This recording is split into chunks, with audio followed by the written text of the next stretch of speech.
the arts do offer something quite unique and something that really has not been noticed enough around. Here we pass lots of building work. Something that really hasn't been focused on, I don't think, as part of the processes of what it is to be human, because the arts, in a very generous sense, I use that term generously, the arts and many tributaries of the arts, and I include in that fashion, design, film, really do speak to us in a different way. There's an aesthetic realm that they occupy, and there's also a lifestyle and taste-making realm that they occupy. And they do go to the heart of what it is to identify oneself, both in a community or an identity cultural context, but also that much deeper sense of meaning that we experience so often in the arts that you just don't experience in most other practices.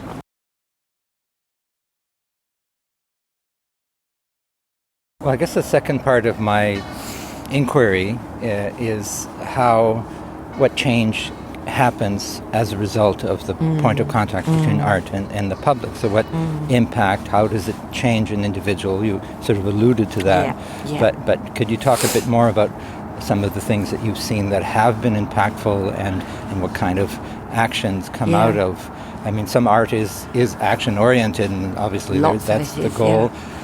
Community engaged and so on, but there's so many different art practices and they have different effects on the public, short-term, long-term, but I'm interested in having your thoughts about that. Yeah. So I think on one level there's an emotional response, and that emotional response that art is able to unlock and allow us to inhabit is very difficult in other spheres. And that, often it manifests as grief and loss and a palpable sense that of a deep compassion and empathy often with the natural world, and a sense that we're losing something that is actually not just precious to us, but is actually deeply part of us. So there's, art. Listen, this is why for me, music and spoken word are the two kind of areas that, and sometimes visual arts, can unlock that experience of what it is to be a sensate being along with the rest of the beings with which we share the planet. There is a sort of real urgency to experience that, because it makes it connects us, and I think we long for connection. And I think we long for a connection with this particular theme. And very few realms do that, and particularly very few realms do that magnificent view I'm suddenly confronted with. Well, this was part of the idea of doing this. Expanse of water and the colours of autumn. So over there is the Museum of History that was initially called Museum of Civilization, that Douglas Cardinal, an Indigenous architect, designed in the 80s. And then over here is the Supreme Court. And so we're looking over the Ottawa River, and so on the other side is Quebec, and here is Ontario. I love the way that over in the court you've got these spikes, and over here you've got these domes, the 4 domes and the 4 spikes, completely different. It's an incredible space of a lone canoe in the middle of the water. It's gorgeous, absolutely gorgeous.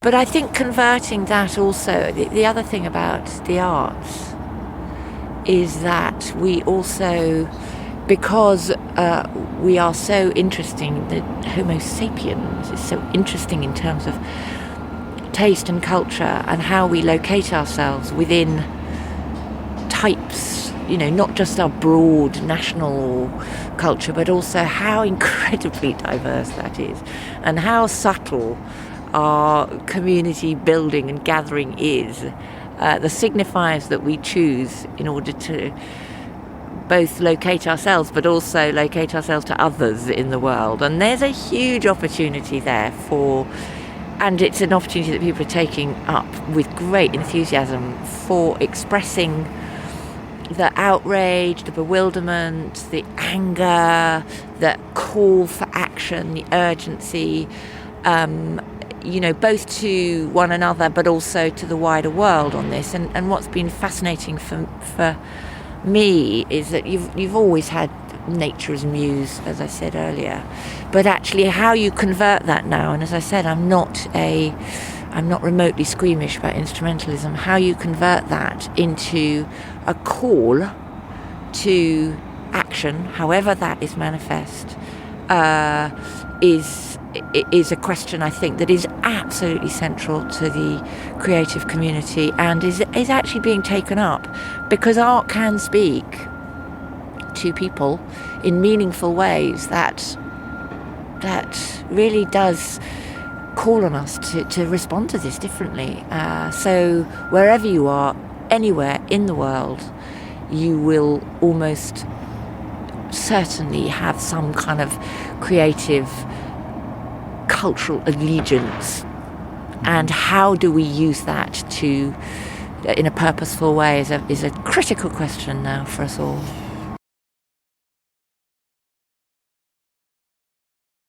So JB was set up really to answer that question, Claude, and to say what is the best thing that we can do in order to support that, in order to respond in an appropriate way to the climate crisis. And there's a very material part of that, which is about absolutely doing everything we can to reduce our material impacts, because they matter so much. But the second part, I don't want to create a false binary. Look at this lovely, lovely stairway. Beautiful. And really it's wood, lovely. so you will hear the sound of our steps quite clearly. But the idea really is that if we can work, if we can embody the values that we hold as a community, which are about caring for our planet, which are about a sort of almost Hippocratic principle of do no harm, that actually that will translate into content and into the work of artists wherever they are, because the context in which they're working will be reinforcing their values, their self-expression, their community expression, and that actually that's what we needed to do. So 12 years ago when we set up very counterintuitively, actually. We've been asked a lot why we did it this way around, which was to really explore what this looked like on all dimensions of our arts and cultural practice. And that's what we've been doing. So just literally finding out what our environmental impacts are, and driving change on that. And actually what's been really lovely is that particularly over the last morning couple of years, we've seen this real flowering of creative expression. And I'm not saying that it's down to us at all. I think we've just been a part of this movement, but it has given people a lot of confidence, and it has changed a lot of practice. So I actually think it's a really damaging false binary to say that cultural practice is different to creative content. I think it's quite dangerous, because what it means is that you're creating these false oppositions around creativity. It's extremely creative to rethink your practice, and many great practitioners like Pauline Constable and Danielle Whirl, Tanya Beer, are really exploring creative practice, looking at constraints, production and creative constraints through a lens of environmental care. So it offers this wonderful opportunity to rethink how we work. It also creates divisions between the sort of production idea, which is very mechanistic, and the sort of neuroticism that we apply to our artists. We put them on pedestals, which is very unfair, particularly when they have something to say around an issue, because often that can be quite a risky place to be. And it's a way of making art, the idea of art, kind of precious. And actually it's not precious, it's like everything. It's deeply a part of ourselves. And I think that idea of art as being very precious has had a lot to do with how art has become kind of very exclusive, very elite, in lots of places unrecognised where it's happening. So we just, we need to sort of ground art and artists, our practice and how we perceive. I mean, I'm a great supporter of bad art. I really am. This squeamishness that so many people have had in the realm of climate art, because we don't want to have a bad play, or we don't want to have a bad work. There's bad everything, and when as we bad to me, bad not bad to somebody else. All of this is part of this kind of making art very exclusive, and as we explore what needs to be a completely new cultural practice, and that's what's so exciting about it, very creative, there will always be stuff that works and stuff that doesn't work, and that's fine. We just need to encourage the work and not worry that it's not going to be, the equivalent of a Chekhov play.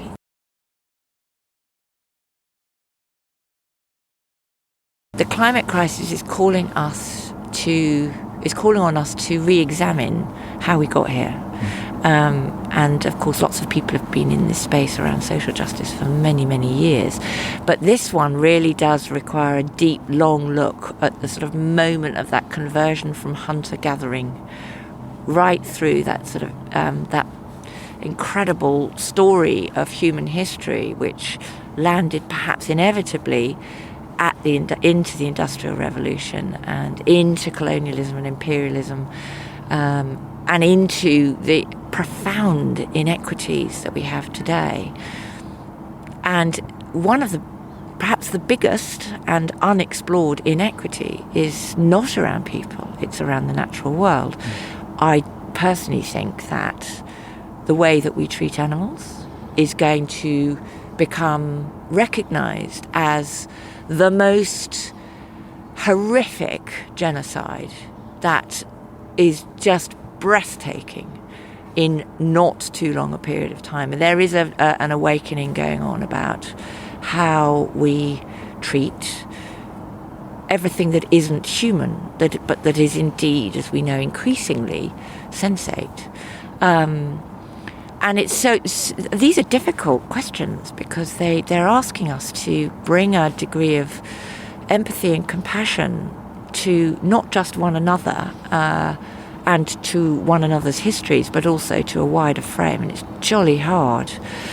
But again, this is where art is. It can take us, it can steward us through all sorts of different routes into a different relationship to our past, our present, and what we want our future to look like and be. But it's not easy. It's not easy, and it's also difficult to change, right? We're very really comfortable. Hard to change. It's really hard to change. But what I like about your work and similar, and I would call you a cultural worker or a activist or a visionary, really, because you have a vision of how we can move into a positive space, a happy, comfortable. I use that word because it's not that difficult to be comfortable. It is in many parts of the world, but that's what we want for every human being, is to be comfortable and to be happy. But you don't have to have this crazy material absolutely not overconsumption, lack of awareness. And if people were more aware of the impact of their behavior, and I mean truly aware, like taking a plane and just being aware of the impact that has, or the impact that construction has on ecosystems and all of that, there is an awakening. And I'm like many people, discouraged by the state of the world. I shared with you my article, Terrified Awakening, and that was a very interesting time for me, because for 3 days I woke up. I mean, I'm a Zen practitioner, I'm trying to wake up anyway. But I woke up to the feeling of truly acknowledging what's happening to us, as opposed to being in denial and being in a bubble. It's hard to do, but once you're there, you go, okay, well, what am I going to do about it? What do I do well? Who do I? And regardless of your age, you just take yourself and take control of your life and your abilities, and you apply them to absolutely right. to addressing what essentially is our generation's problem, right? Because totally. It's so fast. It's happened in the last 50 years, really. And that's our lifetime, right? So there's a kind of inevitable. Well, it's not inevitably, but you look back at history and you just see how these sort of moments, these values that were built into our myths of who we are. There's a sort of. But you're right. I mean, I think the other thing is that once you've got, it's a bit like having eaten the apple from the Garden of Eden. Once you're there, you can't sort of spit it out and pretend it doesn't exist. And the sort of ebb and flow of how we occupy that as human beings doesn't go. And again, this is where art can be it can be a place of refuge, actually, because it can change our moods so much, or it can allow us to inhabit moods so much more easily. Or to acknowledge our emotional state. To acknowledge it, exactly. And it'll get, sometimes I feel so happy around what's happening, and other times it's so devastating. And that will never go, that sort of panoply of emotional frames. One of the most destructive things that we can do is say, right, okay, once you're getting cracking with this, we're not allowed to experience how hard it is again. There was a moment maybe 5 years ago, and I think a lot of the denial is about this, where it's just, we know that grief doesn't motivate people. Well, do we? Do we really know that? I don't think that's true. I think grief does motivate people, anger motivates people, and it's making sure that that's channeled in a way that really is useful. Well, it's certainly an authentic experience. I mean, if you don't go through some kind of grieving, you're not really living your life fully, right? No. You have to acknowledge that that's right. a reality, and that what you're feeling is loss, because we're constantly in loss, right? We're going to die. We are. That's the ultimate loss. We are. And yet, as a Buddhist, you think, maybe there's a different ways of seeing that. Yeah. You might have been raised in one culture, but when you connect to something like Buddhism, it changes your worldview, and absolutely. It certainly helped me understand the importance of being aware and being conscient of what's really happening around us, and letting some things go. Totally right. And then you're more available to what needs to be done, because somehow you're not as caught up in stories that are maybe not so important. Well, I think we could go on talking for a while, but we've come a long way. We have. And now the leaves. I mean, I'm going to just do a little sound walking here to end our conversation. Their leaves are, you see them, right? There's that yellow one coming down. And if you really stop and pay attention, of course, to our left, there's the Alexandra Bridge, which is a very noisy, quite beautiful, it is gorgeous. 1900 era bridge. But you can literally see, and then hear, leaves fall one by one. Beautiful. And it's really quite something just to allow that to experience that, because there's thousands of them up there, and they're coming down one by one. Sometimes two at a time, then they fall ever so gently, either on asphalt or on grass. So thank you for this exchange. It's been a pleasure. Thank you.